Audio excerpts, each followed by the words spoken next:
Hello class, sorry I'm gone today. I forgot to tell you on Friday that I'm at the AEA building in Clear Lake for math related meetings. Today I'm going to go through a couple notes to review the homework that you have. You have page 159, 3, 4, 12 through 26 evens, 28, 29, 57 through 63 odd, 65 through 77, and number 81. That was due Friday, so if you have not turned that in, and maybe you're gone Friday, make sure you have that in my basket today. I'm going to be going through the grades tonight to enter those. So if you were gone Friday, it's understandable you'll have an LI in the grade book missing. Don't worry about it. Get it turned in today. I'll get it regraded. Again, grades are all up to date. I went through them tonight, in fact, to make sure that all of your scores were entered. So if you checked your grades online, they're all up to date. So if you're an LI, you haven't turned something in, make sure you go back and fix it, because I went through everything tonight. I'm guaranteeing that. Today, I'm going to go through a couple examples of what we talked about on Friday and Thursday last week, and I want to make sure that you understand how to do it. We're going to talk about intervals, we're going to talk about symmetry, that was a new part that we added Friday, and then differential quotients. I'm going to try to do a more difficult problem. We started kind of in a medium-ish one on Friday. I want to make sure that we can go through one today to make sure that you know how to do it, and I'm going to give you a new assignment today. It will be due on Wednesday this week. Wednesday, it's early. Now, if you have any late work, you want to do a redo assignment, something that you've gotten back, everything is due by Thursday this week because the end of the quarter is Friday. So keep that in mind. You have to be well on top of things. The end of the quarter is Friday. All late work and redo assignments are due Thursday. Keep that in mind. Now, let's go through a couple examples here of increasing, decreasing, and constant. I'm just going to do one example that's kind of like the one in your book so that you know how to do it. So we have a graph, and I'm going to put a couple different equations on here, a function if you will, and I'm going to have it going up and down, right and left, and we're going everywhere. So here we go. I'm going to start with a closed dot. It's going to loop up, it's going to loop down, it's going to keep going down for the most part, and then it's going to finish with going up. Okay, the first couple questions that they're going to ask is just state the intervals whether this function is increasing, decreasing, or staying constant. So let's start with this. We're going to start with the intervals where this function is increasing. Let's start with that part first. Increasing means it's getting larger. So as you go from left to right on the graph, is it going up? So that means as I go this direction, from starting over here going this way, is this graph climbing? I don't care if there's arrows anywhere. Maybe the arrow's going this direction on the actual graph. It doesn't matter. As I go left, right, is it going up? Yes, in this general area, it is increasing from here over to here. Okay, and again, we're looking at the domain, the x numbers. So this would be the interval where it's increasing. Then it's going to start decreasing from here and on until it gets to about this part. And then it will start increasing again, going this direction. And in fact, there's an arrow, so it will keep increasing for the remainder of this graph. Now, I know in the middle here, this graph kind of changed directions. It went, it was starting to decrease, and then at one point, the slope changed and it kind of dipped a little bit further. So we'll look at what that would imply. And again, it is connected. So it's still decreasing, even though it has changed over that graph. So let's go through the increasing part first, and then I'll erase this and we'll do decreasing. So increasing from this number, which is -1, -2, -3, -4, -5, -6, -7. So at -7 up to this number right here, which was -3, from here to here, it was actually increasing, it was going up. Now when you start the interval, again, we always start with the smallest number first, working our way to the greatest number. So let's write that answer down. So as we go left to right, we can actually use a bracket here. Start at -7 because again, that was a solid dot, it wasn't shared. So we have a bracket and it's going up to -3. Now I'm going to put a parenthesis there. The reason why I'm putting a parenthesis, I know it's a solid dot here. It's being shared. It's shared between the increasing and decreasing side. So you're not allowed to include it in the final interval. So I'm going to put a parenthesis. Now we're going to do a union. So a U. Because we are going to continue, because this thing will start increasing later in the picture, and it wasn't connected to the part we did earlier, so I have to do a union. So it starts increasing, again, let me put the numbers here, 1, 2, 3, 4, 5. So it started increasing at +5, and it went towards infinity because it's still climbing as I go past, well past 12 here. It's still increasing. So the interval will start at -5, and again, I'm not allowed to include it. I know I usually put a bracket because this increasing part, this positive 5 is actually being shared between the decreasing and increasing side, so you're not allowed to include, so you have to use parentheses. So, -5, and it's going up towards positive infinity. Again, when you have infinity, make sure you're identifying as a positive or negative, and make sure that you're using a parenthesis. It's always a parenthesis for that. So hopefully that makes sense. That's just the increasing side of this function. Hopefully there's no questions. If you do, I'll be back tomorrow. You can always ask. So that's increasing. Again, we're just looking at x numbers, the domain. Now let's look at decreasing. So on this particular function, it is decreasing at one point. In fact, I'm going to put it over here. So decreasing is where, as I go left to right again, same thing, I'm going left to right,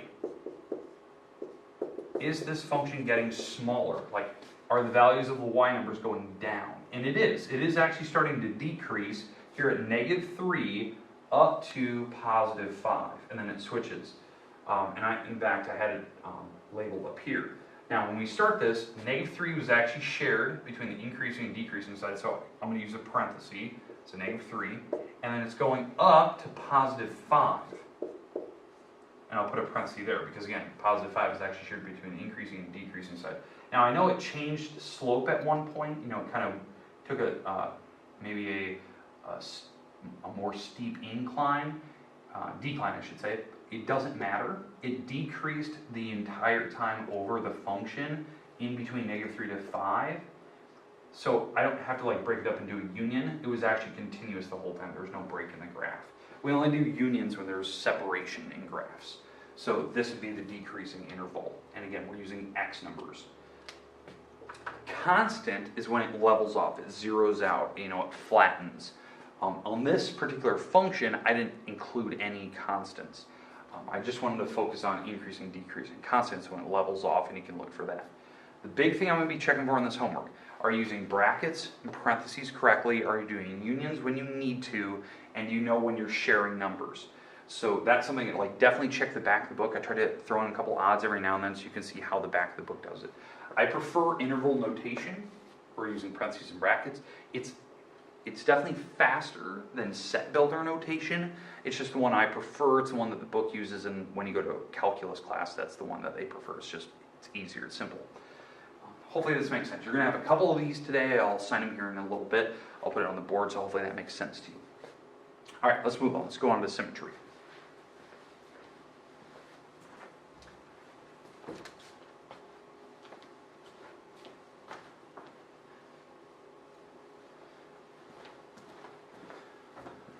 Okay, now for symmetry, we're looking at functions, we're looking at the graphs of those functions and seeing, is the graph perfectly symmetrical? Is it balanced the left and right side of the y-axis? There's 3 types of symmetry. There's even symmetry, odd symmetry, and no symmetry at all, which is what they call neither. Now, I know that there's different names for even and odd symmetry, as you can see over there on my board. The even symmetry is also known as y-axis symmetry. Odd symmetry is also known as origin symmetry, depending on the textbook that you're using. It's not a big deal. What I'm going to go through is I'm going to go through 2 examples of symmetry. Not just even and odd. I'm going to talk about how do you know? Can we graph it? Can you look at a picture of it? So I'm going to do an example of even, and I'll show you the graph online so you can double check it out. Okay, so let's do an even type of symmetry here. How do I know that it's even? So here's my function. I'm going to start with x squared plus 2. So when I graph this, we'll get to see that it is considered even function because it's perfectly balanced over the y-axis. Again, I know this is even symmetry, and I'll explain how do we know. There's a test for it. It's also known as y-axis symmetry.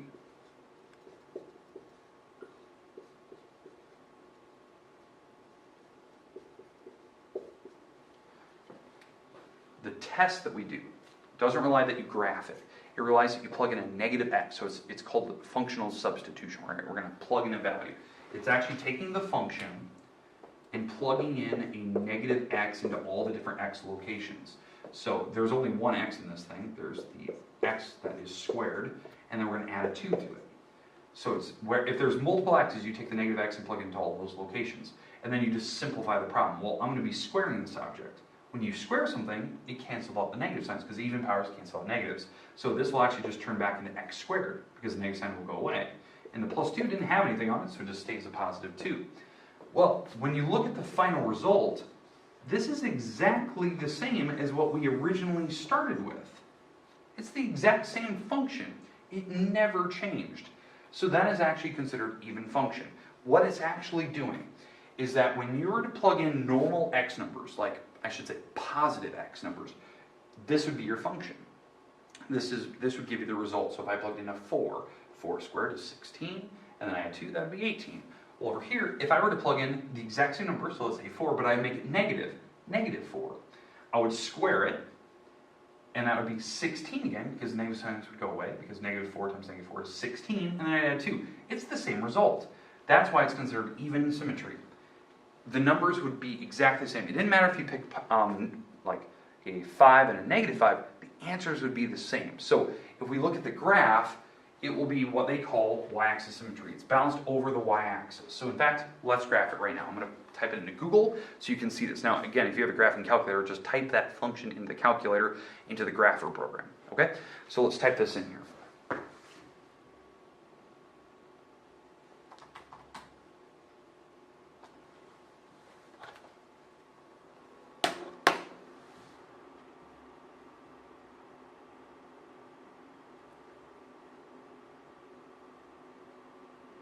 I'm going to type in this function f of x equals x squared plus 2. Okay, I'm going to let it graph. I'll zoom in on it here just so you can see this. So you can see that it's perfectly balanced over the y-axis. That all the answers are exactly the same.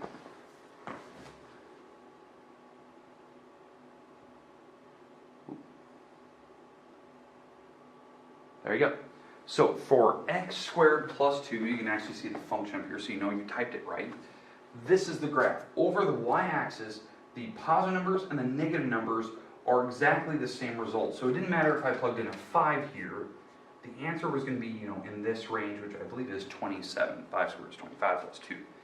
And then if I plugged in negative 5, it would be the exact same result. It would still be positive 27. That's called even symmetry. For odd numbers, for odd symmetry, the graph wouldn't look identical across the y-axis. It'll be the exact opposites. That's odd symmetry. So let me just type it in so you can see this. So I'll use an odd function, something that has odd powers in it. So let me go up here to the original graph. Sorry, I have an alarm.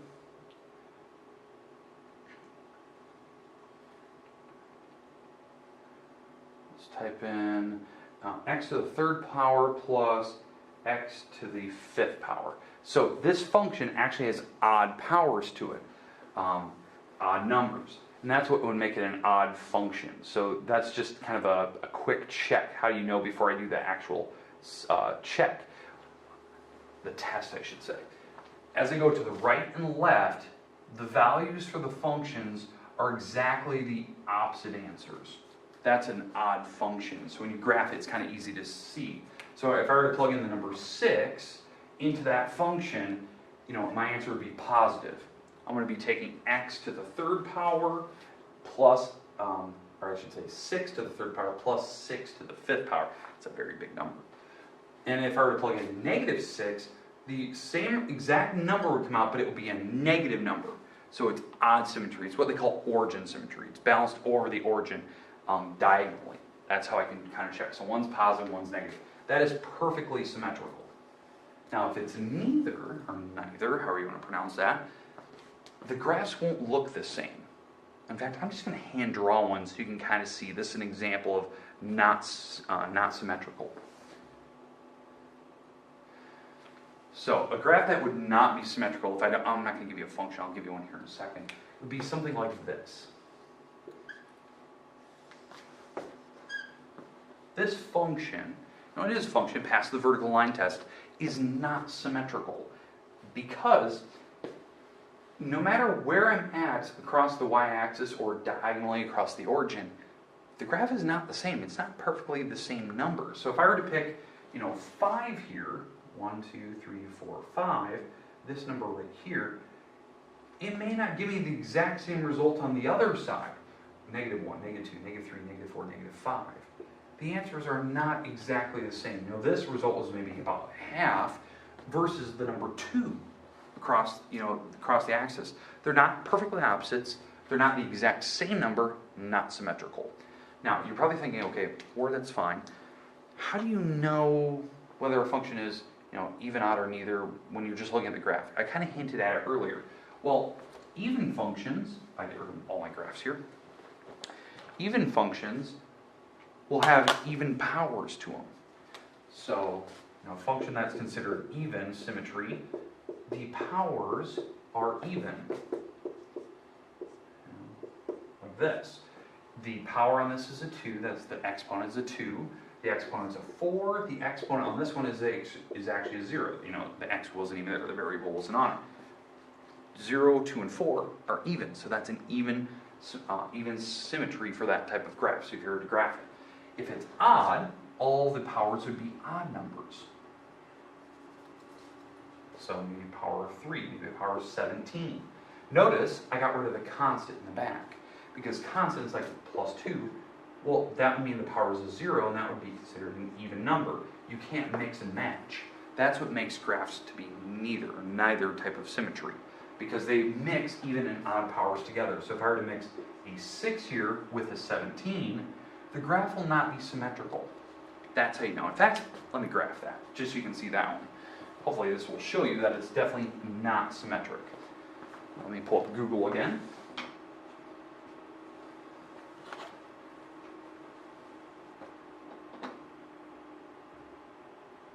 Let's type in my function now, this new one that I've come up with. So x to the 6 power 4, I believe it was a 14x to the 17th. Let's take a look at this graph here. So I'm mixing an even and odd power together. As you can tell, this graph is not symmetrical. It's not symmetrical. They're not doing exactly the same thing as they go left to right. As I went over here, and I picked 0.6 up here, the answer is up here. If I went over to -0.6, maybe the answers look the same, but as you went further, this is where it starts to differ, right here. It eventually started going back down. So maybe I was picking like 0.7. That may not be the same answer for 0.7 up here, or I should say -0.7 and 0.7. That's not symmetrical. They don't have the exact opposite results or the exact same results. So definitely not symmetric. Again, make sure even and odd powers together make it not symmetrical. You should be able to look at a function or graph and instantly tell. If it's still a little unclear to you, I'll be back tomorrow and I'll help answer questions. So let's move on. Let's go to differential quotients. I want to do one example of a differential quotient, something more difficult, and then I'll give you the new homework for today. Let's get rid of this.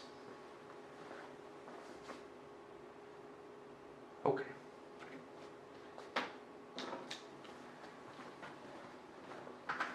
So a differential quotient. So this is the first steps in really calculus 1. It's one of the first things that we start to try to teach before we do derivatives. So let's do a function like x squared plus 3x plus 1. And we're going to do the differential quotient for this function again. It's very, very difficult for this one because we have multiple x's now. So the formula you need to find the differential quotient for this function, so the formula for the differential quotient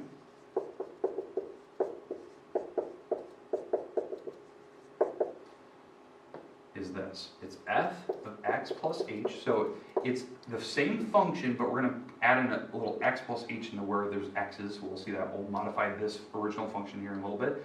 And we're going to subtract the original function off of it, which is this thing right here. We're going to subtract it off. And we're going to divide everything by h. And again, we talked about on Friday, like, where does that h come from? Why do they do it? It's because they're actually doing this. They're actually subtracting the x numbers you plugged in. Well, if I get rid of parentheses, the x's will cancel out, and you'll be left with just an h down here. Because this, what you're looking at here, this is basically the slope formula. It's y minus y over x minus x. Because that's what functions stand for. You know, functions mean the y values. So we're going to subtract y values, subtract x's, it's slope. That's what we're finding. That's what a differential quotient is. That's what Calc 1 is all about. It's finding derivatives, a rate of change, instantaneous rate of change for a function. It could be a curve, it could be a linear function. It really doesn't matter. We're still trying to find it. We'll explain more later. So let's do the differential quotient for this particular problem. And again, I'll probably have to erase the board a couple times just so we can get the whole function in. So let's do the first part here. So I'm going to be doing this part. Okay. So I'm going to be taking the function, the original function, and plugging in x plus h into it. So that means I'm going to be doing an x plus h, and I'm squaring it, because that's what I'm doing here, plus a 3, and then I got to add an x plus h there, and then plus 1. So that's the original function with x plus h plugged in. Hopefully that makes sense. Now, we are going to subtract, the original function without any modifications to it. So that's my original function. Now I'm going to put this in brackets because we are going to distribute the negative sign over it. We have to subtract the entire thing. And then we're going to divide by h. That's the setup for differential quotient. Most people that are uncomfortable with differential quotients is because they can't plug in the x plus h, they don't understand where to plug those in, and they don't understand when you have to subtract, how to subtract the original function. They forget the brackets, and they forgot to distribute the negative sign. So let's go through here. So that means on this part up here, I do have to FOIL that together. So x plus h times x plus h. I'm actually distributing there, FOILing. I'm going to distribute the 3 through this part. So that's 3x plus 3h. And I have the plus 1, and now I'm going to distribute the negative sign in the back when I subtract the original function. So negative x squared minus 3x minus 1 all over h. Now notice I know I haven't FOILed that out yet. I want you to get set up for how do I do it. So there you go. Now let's keep going. I'm going to FOIL out that first part here. I'm going to try to do it in my head. If you can't do this part here, maybe write it down all the way so you can see every step. But it's if I actually FOIL first, outer, and last, x times x, then x times h, that's first and outer, and then inner and last. So that's the FOIL technique. So x squared plus 2xh's, again if you FOIL you'll see that, plus h squared, plus 3x plus 3h, plus 1 minus x squared minus 3x minus 1, all over h. We're almost done. Now how you know you did this right? I said this on Friday. You know you did all the differential quotient right if anything that does not have an h on it goes away. They all cancel. So let's go through this. I'll use a black marker here. I'll try to mark off the items that I know are canceling. Okay? So the x squares are gone. X squares are gone. The 3x's are gone. The 1's are gone. They're perfectly opposites of each other. Now the only things that are left are things that have h's. So in fact, I'm going to write that over here. We're left with a 2xh plus h squared plus 3h. And this is all divided by h. The final thing we're going to do now is we're going to actually divide the h's off of everything. So, because this is I believe it's called the definition of division, that you can divide everything by the denominator. So we're going to divide the h here, divide the h here, and divide the h in the back, and that'll be my final differential quotient. This will be the slope of the original function at any point on the graph. So as I divide, so 2xh divided by h, well that's 2x, the h's would cancel. Plus h squared divided by h, you just get rid of one of the h's, and 3h divided by h would just be a 3, and that would be my final result. That is the final simplified version of the differential quotient for that original function. Again, it is the slope, the instantaneous rate of change at any point on the graph. Now again, when we go into calculus, we make these limits. I'll explain that concept later, but this is the basics of it. Basis of it. Okay. Okay, hopefully that makes sense to you. You have a couple of these today in the homework. I'm going to write it down here in a little bit, and then you can try these out on your own. Again, you can watch this video as many times as you want, but I think we've done enough examples of this. It should somewhat make sense, and you can always read the book too. They have some examples in the book. Okay, I'm going to write down the homework for you.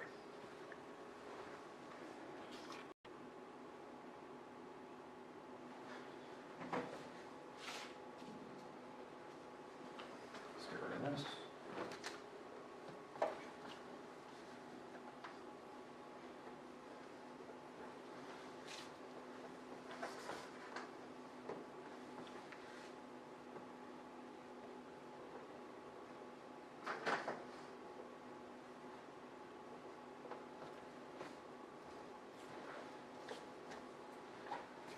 Alright, so your homework today. That will be due on Wednesday this week. I think I told you that earlier. So the homework.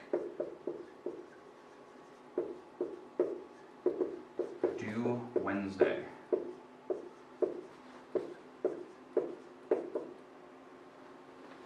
Is page 172, numbers 2, 3, 8, 10, 11, 18, 20, 21, 24, 29, 31, 33, 34, 58, 61, 68.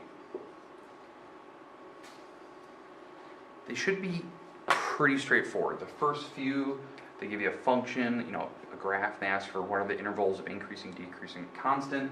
Just make sure you're using the right notation, brackets, parentheses, putting the numbers in there where you need to, unions if you have to.